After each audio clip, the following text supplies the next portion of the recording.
This video contains a translation of the Nicene Creed from modern English into Old English, along with a discussion of select aspects of this translation. It includes some observations and suggested guidelines on using Chat GPT when translating between modern and Old English. Okay, so what we're going to do here is briefly, this is the Nicene Creed, familiar to so many Christians. It being said every Sunday in services. And so just briefly, for those who are not familiar with it, it states what we believe as Christians, one God, and then lists the identity of this God, and then refers to his only Son, and discusses the identity of the only Son, Jesus, and how this Jesus came to as salvation for all humanity through his sacrifice, and referring to his crucifixion under Pontius Pilate, how he suffered death and on the third day rose again, how he is seated at the right hand of the Father, and in the future what is expected to happen, and then finally onto the Holy Spirit. Okay, and then acknowledging one baptism for the forgiveness of sins, and then looking to the future with the resurrection of the dead. And so that, in summary, briefly, very briefly, is the Nicene Creed, what it does. And now, in this video, I've translated that into Old English, and I want to go through that and discuss some aspects of that translation. So let's have a look at the translation first. So let's start. We on Yeluvath on Ana God, Thona Fader, Thona Almichti, Shiapend Heovenan and Eorothan, Eora Thinga, Yesewan and Unyesewan. We Yeluvath on Ana Halavard, Jesus Christ. Thona Anlichem Sunu Goddess. Eche Yebaren Faram Tham Fader, God of Gode, Leocht of Leochte, Soth God of Sothum Gode, Yebaren na Yedon. At Anam Wesende, mid Tham Fader, Thur Hine El Thin Gewurdon Yedone. For Us, and the for Ure Halthe, he Jakom of Heo Vonum. Door Michte Thessalian Gastes. Red Faramthar Maran Marian, and was Jemana man. For Schulde he was under Pontius Pilatus, Rod fastned. He tholide death and was buried. On tham thirden dia he ras eft. Jemana to Wite Gunge, he up astach to heo vonum, and beth jesetten at thasfaderes sawidaran. He cometh eft on Marthe tham lief lichum, and tham deadum to daemene, and his riche naveth ende. Where you loveth on thonahalian gast, thonahalavard Jeva lives. There cometh faram tham fader and tham sunne, mid tham fader and mid tham sunne, he bith wer thende and wulderiende. His parak thurk thawoth barren, where you loveth on ana haline Charistanan and apostolicne chirakan. Weon canawith ana fulucht, to suna for year venes nusa. We lokiath aris thara deodara, and thus worldes leaf to kumene. Amen. Okay. And so now let's have a look at some aspects of the language used here. But just before I do, I just want to come back to this. We're going to pick up this word apostolicne later on. Apostolicne later on. You might have expected a palatalized C there. That's a C with a dot above it, making the ch sound, but I'll talk about that later. All right, so let's have a look at some aspects.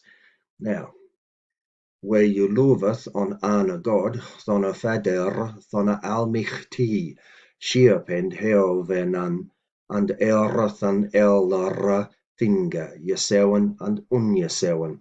Okay, so here the subject is we. And we have the verb here, the conjugated verb, third person present tense.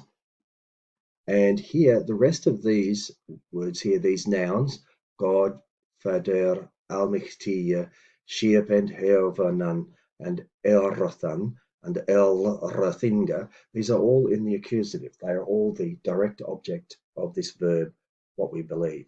We, the subject, the conjugated verb, and then the accusative.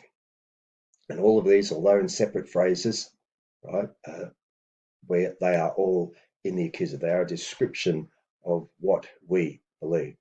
Okay, and then over here we have Yesewan and Unyesewan. Okay, these are separate clauses, or commas mark separate clauses, if you like. And in this clause, there's only a single verb itself. It's in the past participle form, as is Unyesewan, past participle, the negation of Yesewan. And they are at the end of each of their own clauses, or single word clauses. And or and is a coordinating conjunction. And so, okay. Commas tend to indicate subordinate clauses follow, but they are all relating back to what we believe. Okay, they are all the direct object of this verb, luveth. Okay, so we believe in one God, the Father, the Almighty, blah, blah, blah. So the subject we is the nominative plural, and the conjugated verb, luveth, present tense plural. The direct object of the verb is a string of clauses. Here we go here, since all are in the accusative. Okay, now the final two clauses are in the genitive. Here, Thinga, Yesewan, and Unyesewan. That is, they can be read as Thinga Yesewan and Thinga Unyesewan. The Yesewan is a past participle of seen. You notice that in these clauses, the past participle, because they're referring to something in the past and present perfect, and carrying on into the present, is because it's been created in the past by God. Okay, and that's what we believe, and so they take the past participle form. Okay, it's something created in the past which is ongoing in the present. Okay. These clauses are subordinate clauses, so the verb in both cases goes to the end, and since they're speaking of an event done in the past and still ongoing, we must use the past participle form verb as negation unseen. Here, of all things, notice these are in the genitive. Otherwise, they would have been in the accusative here, but they are what we believe there. They are the direct object of the verb. Okay. Now, second point, God. In the red is nominative, in the green is dative. Notice God of Gode, Leocht of Leochte. Okay, God from God, light from light. Okay. They're in the dative form. They follow a preposition of, if you like. Solth, God, true God, both in the nominative, and solthum, Gode, both in the dative. Remember, this is the rules of concordance where nouns and their modifiers all must agree with each other in gender, case, and number. Okay, so just a small point from there. Hence, both of these are nominative. This soth, true, refers to God here, so true God. They're both in the nominative, they are the subject. The soth is the modifier, an adjective, but it must agree in case, in gender, and number. Okay, same with solthum here and Goda. Goda is in the dative, and its adjective, its modifier, must also be in the dative as well. And they're the rules of concord. Same up here with leocht and leochte. Okay, so point number 2. Point number 3.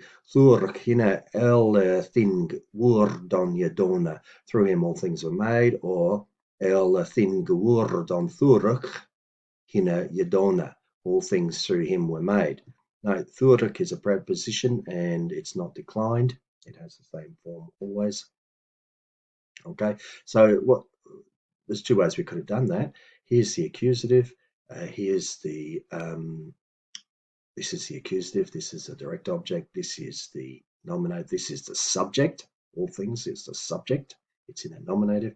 Hina is in the accusative, and then we have the verbs going to the end.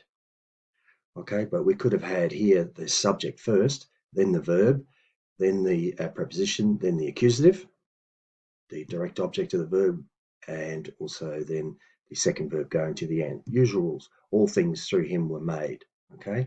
Okay. Now this is where I bring in Chat GPT. Both are valid. This is what we're going to see.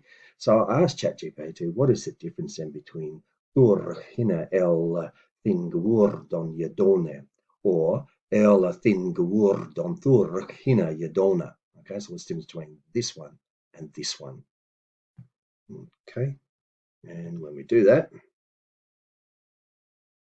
okay, it says both Thurakina ela thin gewurdon yadona and ela thin gewurdon Thurakina yadona have the same essential meaning, which is all things were done through him in modern English. However, the difference lies in the word order, which can subtly affect the emphasis of the sentence. So the first one, Thurakina ela thing, remember el thing was the subject and hina is the accusative and then the verbs here. This version emphasizes the role of him as the agent through whom all things were done.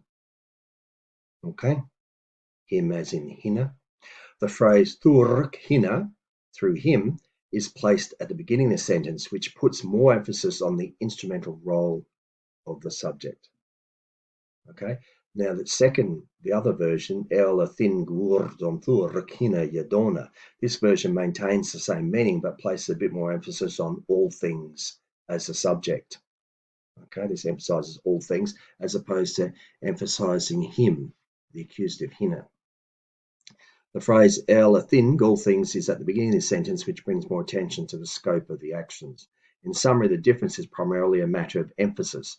Both versions convey the same information, but might highlight different aspects of the sentence slightly.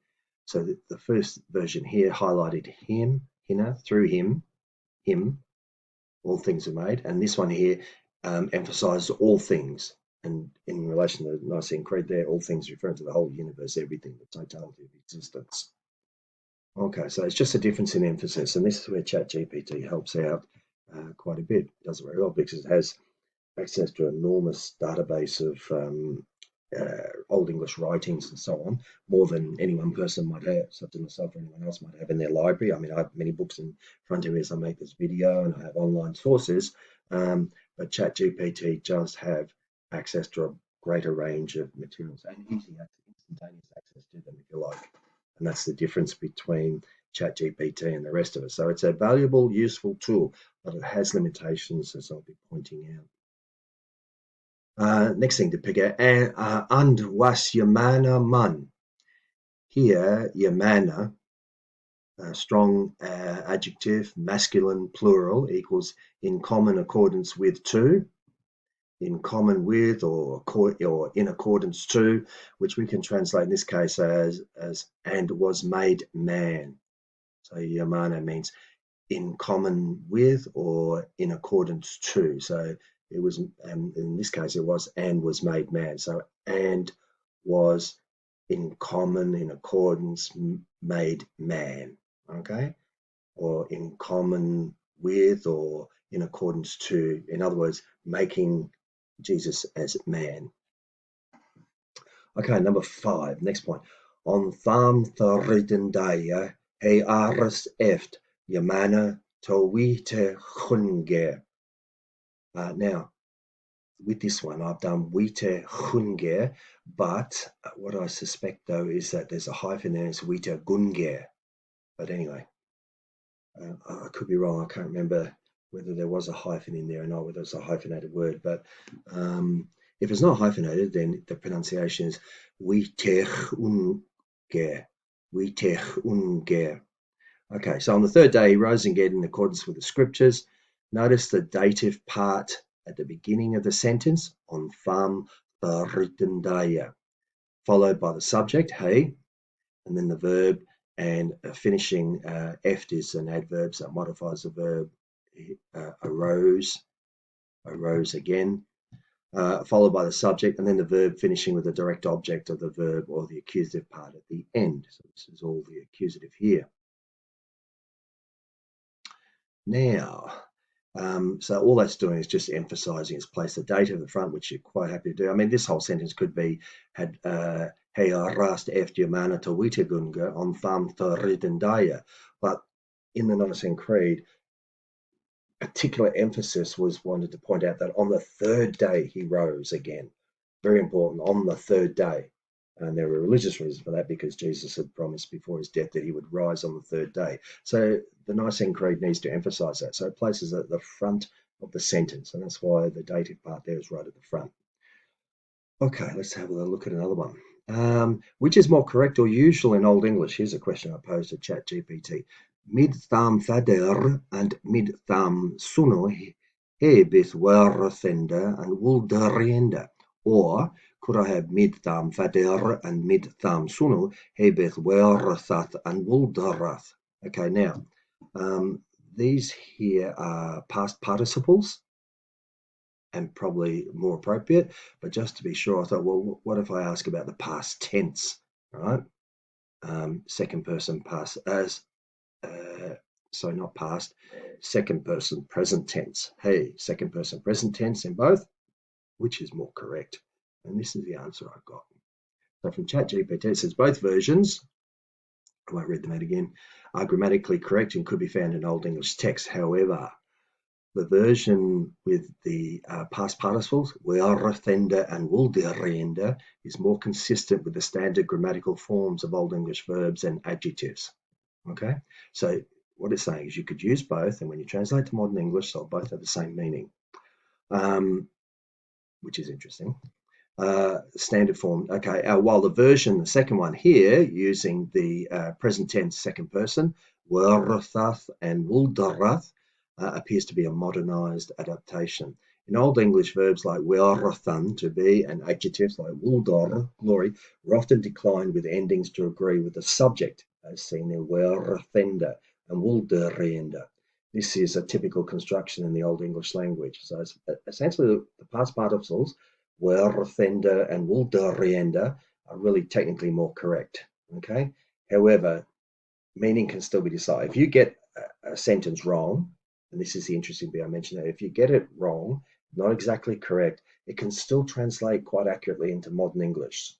Okay, so don't need to worry too much about it. It'd be nice to get it right, but it's still translatable into modern. Okay, so on the other hand, the version werthath and wulderath seems to be influenced by modern English forms and might not directly align with the grammatical structures of Old English.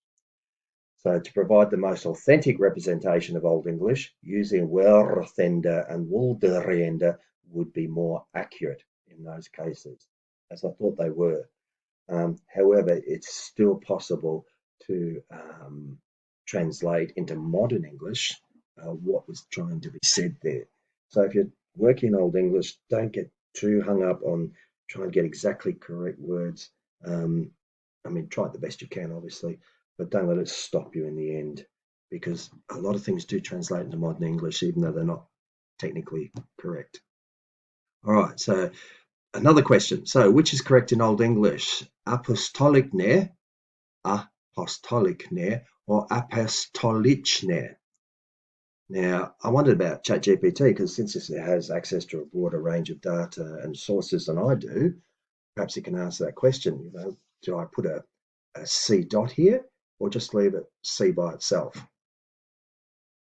And the response that comes back is the correct form in Old English would be apostolicne.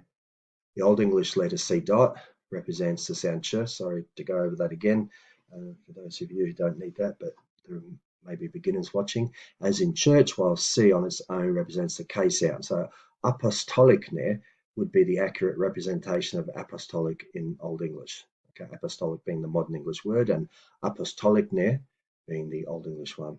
Okay. Myself, I always look these things up in dictionaries. I'm not a linguist. I don't know which is which. Um, I'm always guided by the textbooks and the dictionary. I don't make up any rules. But I thought, because it troubles me so much, I'd ask Chat GPT what it thought. And this is the answer it's given me, which seems quite reasonable. Maybe it is apostolic after all. Okay, next question. Which is more correct in Old English? Way on Kanawith ana Fulucht, to for year Venusa sooner. Or way on Kanawith ana Fulucht, to sooner for year Venusa. For year Venusa. Okay, for year Venusa. Okay, so Chat GPT goes to work, and within seconds it comes back with the following. Both, uh, all of that again, are grammatically correct in Old English and convey the same meaning, which is we acknowledge one baptism for the forgiveness of sins in modern English. Okay, so they're both saying the same thing. The version I've used is to put the sins in front of the forgiveness. We acknowledge one baptism for the forgiveness of sins, is how we say it in modern English, but I put the sins in front. Well, that was the original translation. And I thought, no, maybe I should have forgiveness in the front, but it doesn't matter. Both work out to give me the same translation in modern English, but ChatGPT goes on to do this. However, the first version, way on Kanawith ana Fuluch Year Vanusa Suna, seems to have a more typical word order where the purpose, Year Vanusa Suna, follows the noun it pertains to, Fuluch. This word order emphasizes the connection between baptism and the forgiveness of sins. Good, good. The second version, way on Kanawith ana Fuluch Suna Year Vanusa, okay, is grammatically correct but places the emphasis on the forgiveness of sins. Okay, so which is important, perhaps theologically. It is the importance of forgiveness, is the work of Jesus in the forgiveness of sins. While the meaning remains the same, it slightly shifts the focus to the outcome of baptism rather than the baptism itself. And perhaps that's, I can't say this certainly, but that to me sounds more theologically correct than not. So it shifts the focus to the outcome of baptism rather than just the process of the baptism itself. In terms of standard Old English word order, the first version might be more in line with the usual structure. Okay, however, both versions are acceptable and could be found in different texts. So I went with the ones with the sins in front, just because of this business here. It slightly shifts the focus to the outcome of baptism rather than on baptism itself. Okay, so I thought that was very good, and ChatGPT has been very good. But as the next example shows, ChatGPT can make some mistakes too. Okay, so have a look at this question. A little bit of discussion now. There'll be some parts of this, but it says, I asked it, please translate to the early West Saxon dialect of Old English, the language of the Anglo-Saxons, common language, the phrase, here we go, the sentence, we look for the resurrection of the dead. Okay, well, let's see what it comes up with. And this is an example of why you must check everything produced by ChatGPT. You must go everything, word for word, the meaning of the entire clause, sentence, whatever. You must check everything. Never just accept what comes up. Have a look what it produced. Way beyeath with thara deodara arizingan. Okay, well, first thing, this word here, beyeath with, okay, and arizingan. I couldn't find either of those words in a dictionary. And I check everything. And I couldn't find any of the dictionary. I don't have the totality of all Old English dictionaries available. I've got a number online, Bosworth Toller, the Cambridge Old English Translator, the Peter Baker one online. I've got various textbooks in front of me, a concise Anglo-Saxon dictionary by Clark Hall. I've got quite a few sources. I've got quite a few textbooks here, and they've got smaller glossaries at the back. But I couldn't find either of this word or this Riesengang? Okay, so I didn't use them. I went to the dictionaries. Okay, so I asked Chat GPT. We carried this conversation on. Okay, I said, me, could you please tell me from what source you obtained the words be, beyeath, weeth, and Riesengang? Okay, well, ChatGPT comes back with this. I apologise for any confusion. The words this and this I provided are not accurate Old English words. It seems there was an error in my response, and I appreciate your patience. The correct translation of "we look for the resurrection of the dead" into early West Saxon Old English would be "we wa beithath thar deadra arizana." Okay, I'm prepared to accept arizana, although if you look at the dictionaries, it's arizena. I'm prepared to accept that. Um, that's in the inflected infinitive form. But this wa Beethoth. I wasn't sure about that and I couldn't find it anywhere. Okay. And then it says, thank you for bringing this to my attention. I'm sorry for any confusion caused. It's happened to me a number of times like this. I didn't use Rizan either, or this Wa Beethoth either. I used I think Lokienda or Lokieth and uh, uh, Rizan or something. I forget now. I can't remember what I used, but I didn't use them anyway. I only use what I can find in the dictionaries that are attested. I trust them if they come from the dictionaries. So that prompted me to ask the next question. Me, do you make up words by predicting what they might have been like when you can't find an example in historical documents of that period? So I'm asking ChatGPT, if you can't find an actual instance in all the documents you have access to, do you then just make up words? And it gives me that, yes, you are correct. When there are gaps or uncertainties in the historical records of a specific of a specific period of a language, I sometimes generate words or phrases based on the known grammar, morphology, that's the shape of words and so on, and vocabulary of that language. This is done by extrapolating from existing examples and patterns in the language to create plausible and contextually appropriate terms. However, I aim to provide accurate and informed responses based on the linguistic knowledge available, and I make sure to clearly indicate when I'm generating hypothetical terms. Really? I thought that was interesting. So I thought to myself, okay, well, how do you indicate these made up words? I asked it. I strive to maintain clarity by differentiating between actual Old English words and any modern or generated words I might provide. When I generate words, I usually use formatting cues such as italics or other typographical distinctions to signal that the term is not directly attested in historical records.